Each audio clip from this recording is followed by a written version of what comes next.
Këngëtari shqiptar Ariana Gushi, i njohur ndryshe si Golden G, është tejet i njohur për këngët e tij patriotike.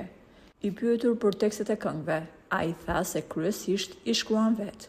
Këngëtari u shpreh: "Unë e shkruaj vetë tekstin e këngës dhe e ndih thellësisht, madje ka raste që më dalin edhe lot. Çdo këngë e imja është bërë me tekstin tim, tekste që burojnë nga zemra dhe janë histori të vërteta, sidomos këngët patriotike." Por pikërisht këto këngë kanë bërë që Golden G të ndalohet në aeroportin e Athinës dhe të dërgohet në izolim. Me anë të një postimi, këngëtari ka treguar se çfarë ka ndodhur. Mbrëm rreth orës 1 të natës arrita në Athinë. Në kontrollin e pasaportave, u ndalova nga policia greke dhe më mbajtën të izoluar për 48 orë. Ju kërkoj falje të gjithë dashamirësve të mi që ishin sonte për mua dhe unë nuk isha prezent në koncert. Tani, kam një mesazh për atë shqiptarin që më ka spionuar.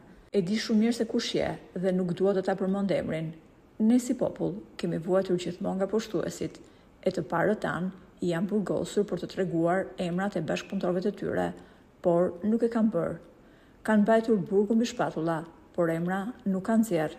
E në kohët e sotme, po spiononi vetëm për përfitime personale, qofshi ju që jeni. Më shumë se nga keqtrajtimi i policisë greke, duket se këngëtari është prekur nga gjesti i atyre që e kanë spionuar.